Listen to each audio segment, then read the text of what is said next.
அதிகாரம் 3. அந்தபடி மனைவிகளே, உங்கள் சொந்த புருஷர்களுக்கு கீழ்ப்படிந்திருங்கள்.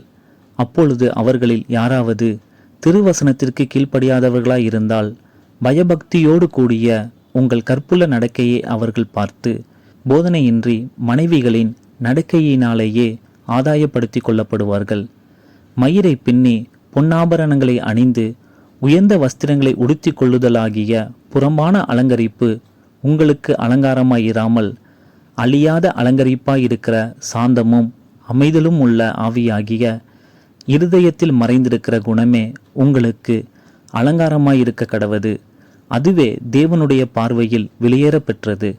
இப்படியே பூர்வத்தில் தேவனிடத்தில் நம்பிக்கையாயிருந்த பரிசுத்த ஸ்திரீகளும் தங்களுடைய புருஷர்களுக்கு கீழ்ப்படிந்து தங்களை அலங்கரித்தார்கள். அந்தபடியே சாராள் ஆபிரகாமை ஆண்டவன் என்று சொல்லி அவனுக்கு கீழ்ப்படிந்திருந்தாள். நீங்கள் நன்மை செய்து ஒரு ஆபத்துக்கும் பயப்படாமல் இருந்தீர்களானால் அவளுக்கு பிள்ளைகளாயிருப்பீர்கள்.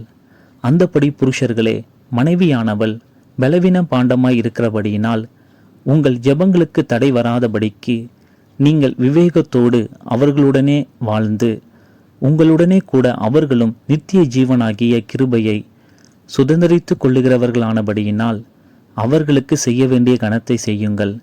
மேலும் நீங்கள் எல்லாரும் ஒருமனப்பட்டவர்களும் இரக்கமுள்ளவர்களும் சகோதர சிநேகமுள்ளவர்களும் மன உருக்கமுள்ளவர்களும் இணக்கமுள்ளவர்களுமாயிருந்து தீமைக்கு தீமையையும் உதாசனத்துக்கு உதாசனத்தையும் சரிக்கட்டாமல் அதற்கு பதிலாக நீங்கள் ஆசீர்வாதத்தை சுதந்திரித்து கொள்ளும்படி அழைக்கப்பட்டிருக்கிறவர்கள் என்று அறிந்து ஆசீர்வதியுங்கள்.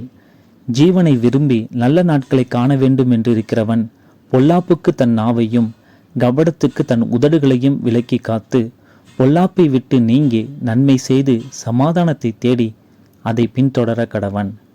கர்த்தருடைய கண்கள் நீதிமான்கள் மேல் நோக்கமாயிருக்கிறது, அவருடைய செவிகள் அவர்கள் வேண்டுதலுக்கு கவனமாயிருக்கிறது. தீமை செய்கிறவர்களுக்கோ கர்த்தருடைய முகம் விரோதமாயிருக்கிறது. நீங்கள் நன்மையை பின்பற்றுகிறவர்களானால் உங்களுக்கு தீமை செய்கிறவன் யார்? நீதியின் நிமித்தமாக நீங்கள் பாடுபட்டால் பாக்கியவான்களாயிருப்பீர்கள். அவர்களுடைய பயமுறுத்துதலுக்கு நீங்கள் பயப்படாமலும் கலங்காமலும் இருந்து கர்த்தராகிய தேவனை உங்கள் இருதயங்களை பரிசுத்தம் பண்ணுங்கள். உங்களில் இருக்கிற நம்பிக்கையை குறித்து உங்களிடத்தில் விசாரித்து கேட்கிற யாவருக்கும் சாந்தத்தோடும் வணக்கத்தோடும் உத்தரவு சொல்ல எப்பொழுதும் ஆயத்தமாயிருங்கள். கிறிஸ்துவுக்கேற்ற உங்கள் நல்ல நடக்கையை தூசிக்கிறவர்கள் உங்களை அக்கிரமக்காரர் என்று உங்களுக்கு விரோதமாய் சொல்லுகிற விஷயத்தில் வெட்கப்படும்படிக்கு நல் மனசாட்சியுடையவர்களாயிருங்கள்.